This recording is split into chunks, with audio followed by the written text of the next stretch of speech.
Pan y circo, toros y fútbol, ¿no? Que son cosas que se dicen en los tiempos actuales. Y gracias, Monzón, muy buenas. Muy buenas noches, Bruno. Para decir, bueno, si a la sociedad le damos de eso, bueno, pues la mantenemos en calma. Exacto. Si les falta algo de eso, bueno, pues igual protestan y el poder puede tambalearse. Eso también existía en el mundo romano, por supuesto. De hecho, ya se inventó entonces y se descubrió que la mejor forma de control de las sociedades y de mantenerlas tranquilitas y ocupadas en otras cosas era darles pues unas buenas carreras de aurigas. Sí, yo creo que es más antiguo, tan antiguo como el ser humano, pero desde luego como de costumbre, pues los romanos lo convirtieron en un auténtico arte. De hecho, esa mención de panem et circenses, que si no recuerdo mal es de Marcial, pues ya nos la dan ellos, es decir, ellos mismos se dan cuenta de qué es lo que quiere la gente, ¿no? Lo que luego Marx diría, la religión es el opio del pueblo, pues todos buscan un entretenimiento, una cosa con la que llenar sus vidas. Hablamos hoy del Circo Máximo, que es uno de los lugares o el lugar por excelencia en donde se efectuaban este tipo de espectáculos. Podemos distinguir tres tipos de construcciones en el mundo romano para los espectáculos fundamentalmente, ¿no? Teatros, anfiteatros y circos. Sí. El teatro era el más pequeño y prácticamente cualquier ciudad que se preciase lo tenía que tener. El anfiteatro, bueno, digamos ya era como de más alto standing. No todas las ciudades podían tenerlo. El Coliseo, por ejemplo, era el anfiteatro más grande de todo el imperio, y el circo pasaba lo mismo, era realmente el más caro de todos, también era el más grande, y en contra de lo que piensa la gente, era el más apreciado. Sin embargo, y aquí hablando ya en el terreno de la arqueología, ¿no? Los circos han conservado muy mal y los teatros y los anfiteatros, algunos de ellos están extraordinariamente bien conservados después de pasar 2000 años. ¿Esto quiere decir que quizá los arquitectos de entonces que construían los teatros y los anfiteatros, igual porque tenían que llegar con su sonido a todos los asistentes, igual tenían que emplear un plus de atención a lo que estaban efectuando y utilizar unos materiales mejores que con los circos, o es otra de las razones por las cuales han conservado mejor? Mira, eso sí que es una buena cuestión, es casi motivo de tesis. Oye, cuando quieras te dirijo la tesis sobre esto. No, es que es algo que siempre me ha llamado mucho la atención, porque, por ejemplo, el Coliseum era un anfiteatro extraordinario y se ha conservado muy bien, evidentemente. Igual que otros anfiteatros en otras ciudades romanas, pero circos tenemos muy pocos, e incluso el de Roma es el mayor centro, que este es el dato con el que creo que hay que quedarse, el mayor centro de espectáculos, el mayor estadio de fútbol, para que nos hagamos una idea, que se ha construido jamás. Sí, las cifras generalmente, tirando a la baja, hablan de 150.000 espectadores, tirando a la baja. Las más comunes suelen hablar de 250.000, 300.000 espectadores. Incluso hay alguna que habla de 300. La más alta que yo he oído, la de 385.000 espectadores, sentados. ¿Y se llenaba? ¿Sentados? Sí. ¿Y se llenaba? Sí, claro. El Circo Máximo era la gran joya de Roma. Roma, estamos hablando de una ciudad, pues, 1 millón y pico, 2 millones de habitantes. Claro que se llenaba y faltaban asientos, seguramente. Qué barbaridad.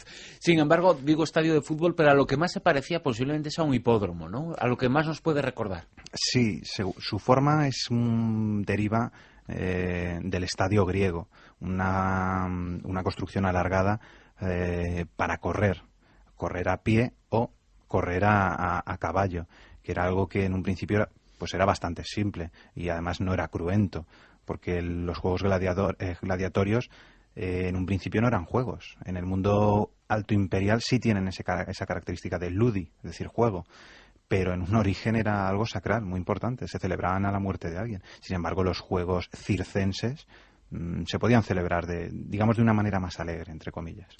¿Qué tenía el Circo Máximo que lo hacía especial, además de estar en Roma, evidentemente, pero en sus características, qué es lo que podemos destacar?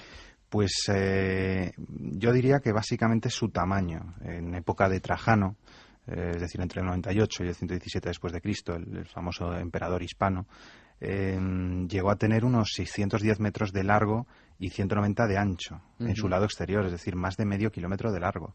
Si uno ve cualquier maqueta de Roma, si está hecha a escala, verá que es una cosa absolutamente extraordinaria. Es lo primero que veríamos desde el cielo, la verdad.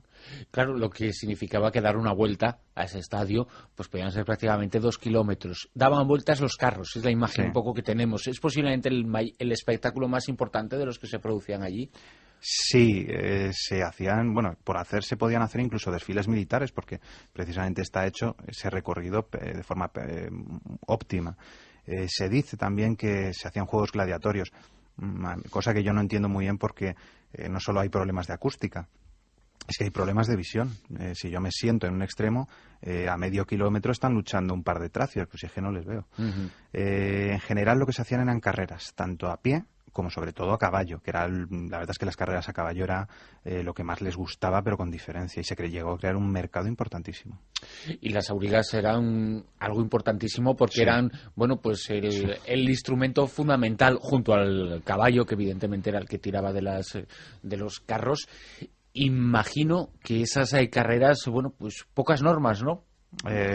Salvo o existía, porque también la imagen que tenemos es que llega la curva y empujabas al de al lado. Sí, la película de Ben-Hur yo creo que nos ha prestado un servicio extraordinario, porque yo creo que la mejor carrera de carros rodada en la historia, y refleja muy bien el interés que tenían los romanos, más que por ver ganar a su favorito, por ver cómo se daban golpes y cómo chocaban los carros.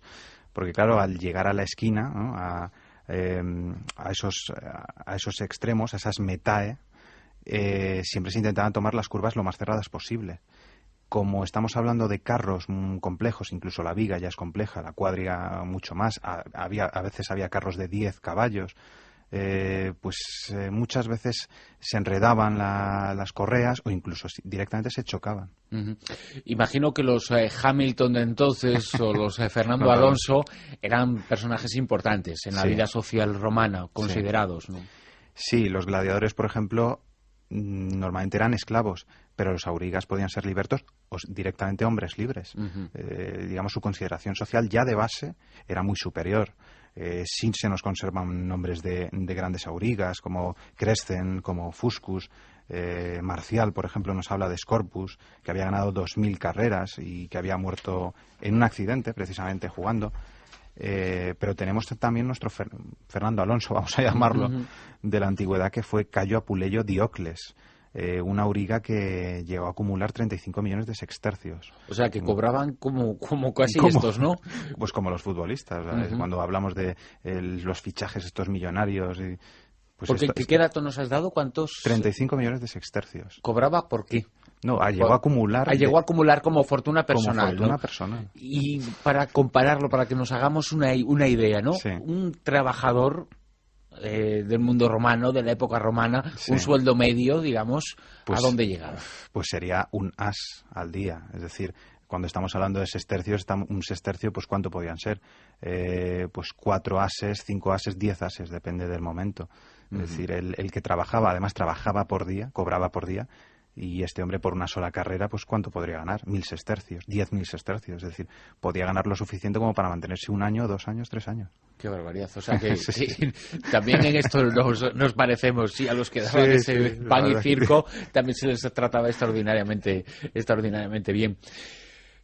Los presidentes de cada país, y ha sido un motivo de polémica, tienen sus equipos de fútbol y bueno, no los patrocinan, pero en cierto modo dicen que luego los árbitros, los que van de negro, pues ayudan un poquito al equipo que está cercano al poder. ¿Allí también existían aurigas próximas al emperador?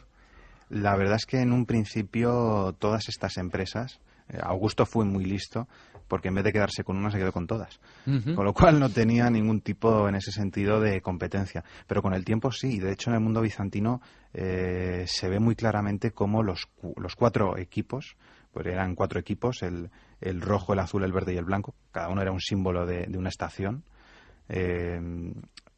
Cada uno, digamos, empezaba a representar un tipo de poder, un partido político. Entonces, esas victorias se veían como victorias políticas. Es decir, ya hasta eso se politizaba.